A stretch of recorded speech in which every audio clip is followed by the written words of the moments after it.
That's the thing about fantasy is like you're gonna, as much as I want to say projections and rankings are important, like they help you, they're a helpful tool. But if you have an inkling about a guy and like a feeling, like just draft your guy. Like there's gonna be certain points where you're gonna be like doubting yourself whether, man, I went with the Yahoo recommendation and now I don't like it. I should have went with the guy that I wanted to because he went right after I picked this guy. Don't have regrets, man. Just it's a game, have fun with it. But if you watch the game and you have any questions, like target the guys that you're comfortable with. You know, if you have questions, that's why we're here. Like hit me up, hit up Robin. Like we'll answer the questions if you got any debates going on in your head on who to draft. But get your guy. Get your guy. That's gonna be the next shirt. Get your I guy. like that. I like that. Um, Dan, this is a fun question. What is your favorite position to draft from in a 12-person league? So this year I think my viewpoints changed a bit. I've done 4 NBA mocks because Yahoo just opened last week. I know Fantrax is starting to get theirs going on too. Um, I used to really like 12. I love the turn because I can kind of shape the market. You know, on my first pick, I'm getting the value. In the second pick, I'm like, all right, now I'm gonna, because I know this. I gotta wait a whole like 23 picks before it comes back to me. So I'm like, all right, I'm gonna go get my guy right now, and I'm gonna set the stage. So I used to love 12, but I think this year I'm actually targeting 6. I think that's the perfect place to be in a 12 team league because there's an opportunity for value to fall, but then also you can take healthy reaches. But I think you're going to have a lot of good players around those mid round picks. And I think where I messed up last year was I reached a little bit too far on a couple players, like drafting Zion. Like, I mean, he was a fantasy beast, but like now I know, like I just can't rely on him to be healthy for more than 65 games. And that's one thing I also didn't mention before is the healthy balance of you're going to see Kawhi Leonard on your rankings at like 20, anywhere between 15 and probably 30.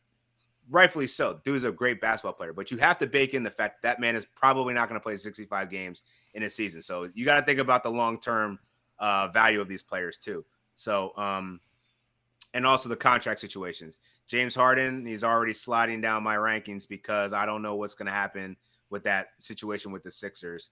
And Damian Lillard, I mean, he said he's going to play, but what if he gets traded to the Miami Heat? Then Jimmy Butler's value goes down. Dame's value probably goes down. So just keep attuned to those situations. But again, that's why we're here. We'll do that for you, and that's what we'll adjust our rankings according to that.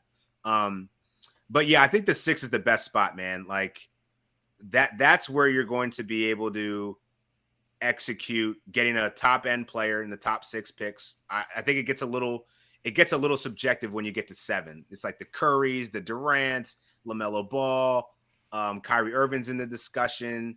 Anthony Davis should be if he wasn't so such a health risk. But I feel like you dodge that by getting a 6 pick. And on the turn, same thing. You have your choice at the pick of the litter. You can reach for a guy like Anthony Edwards. You could go for Mikal Bridges. You could go for a Trae Young if you feel like he's going to have a good season. Like I just feel like there's just so many more. It's more balanced when you can get the 6 pick versus the 12 because I think I'm reaching a little bit less than being in the 12 spot. I don't really like 1. You get Nikola Jokic, but then after that, I'm like, damn. I guess he's the perfect person to ever build a team around because he does everything. But I'm also like, every Jokic team I've had over the last couple of years, I need to hustle a little bit in the waiver wires to like maintain my status there. So, yeah, I think it's 6 is the best spot for me. Love it. I love 1 and 12. I just never get 1 in real life. Like I've literally, I think I've been playing fantasy for maybe this might be my 7th year. Yeah.